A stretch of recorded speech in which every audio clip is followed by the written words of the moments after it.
A great battery life, solid build quality and a snappy processor. Well, that's the Realme 7 for you, but is that enough for the phone to be declared a power-packed performer in the mid-range segment? I'm Sumita Karir and here's my take on its top features.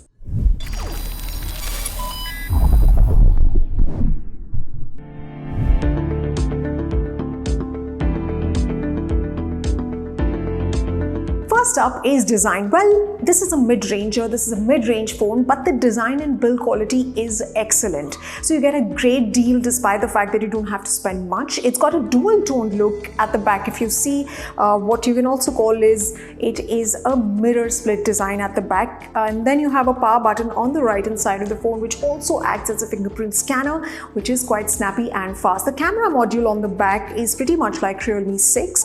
In fact, the thickness of the phone is also pretty much like Realme 6. In fact, the camera module is protruding a bit, but it's slickly designed. It's integrated into the overall design of the phone very well. On the display front, the phone actually sports a 6.5-inch Full HD panel. Its display is vibrant, not just indoors, but also outdoors. The brightness doesn't get impacted. So right now where I'm shooting has a lot of lights here. It's a proper setup, but as I can show you, the brightness of the phone is not getting compromised in any way. So that's the same outdoors as well, and that's a big feature to have. The other big feature is that the 90 Hz refresh rate makes everything quick and smooth. It's a big feature to have. Why? Because it's a mid-ranger, so you get value for money totally. Also, don't be too worried about the sudden falls because the phone has a Gorilla Glass protection. Now let's come to the cameras of the phone. Now the camera module is pretty similar, like I said, to what we saw on the Realme 6, and it is in a vertical format. So you have 4 cameras stacked right at the top left of the phone. So you have a 64 megapixel as the primary sensor, then you've got an 8 megapixel as the ultra wide lens, 2 megapixel as the micro camera, and 2 megapixel. Now the 2 megapixel is the depth sensor. And the cameras overall do a decent job of taking pictures. Let me show you some of the pictures that I took. The day the pictures taken in the day were really bright. The saturation is absolutely bang on, and of course color adjustment was automatic. So there was no pixelation as such, also because the primary sensor is 64 megapixels. I was particularly happy with the close-up shots, in fact, and the portrait shots that I took, because they had a nice blurry background, that blurry effect in the backdrop of the subject. In fact, low light photographs, I must show you, are handled pretty well as well. They're clean, and of course you get a special night mode on this phone as well to click those low light or night photographs. The camera processing speed is great too.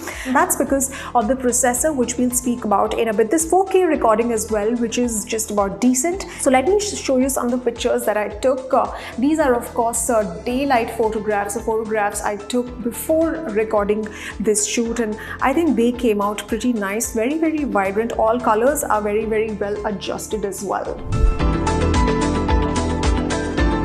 Let's talk about performance now. It's the first phone in India to run on MediaTek Helio 95 on top of Android 10. Now the MediaTek Helio gives you a bumped up GPU, which makes day-to-day functions like switching between apps quite snappy, quite quick. And even if you have apps running at the back of your phone, while you're using some other app, while you're using only one app and you have multiple apps playing in the background, it isn't such a problem. Obviously, it's a gaming processor, so the gameplay is smooth, and of course looks great. The graphics look great at the highest graphics settings. Of course, I didn't face any issues with the phone getting heated up or anything like that. Overall, it was a smooth experience. Like I said, switching between apps is a breeze. Well, everything is great, but what if the battery isn't great? Well, Realme 7 is taking care of that, as the battery is a massive 5000 mAh, which is going to last you easily for a day and a half. And not just that, the Realme 7 has also handled the charging feature very well, in the sense that you've got a 30-watt charger, which will help you go from 0 to 100% in just an hour. It's a powerful mid-ranger with a power-packed spec sheet, an excellent battery build quality and super fast processor. Quite a decent buy, I must say. This is Sumita Karir signing off.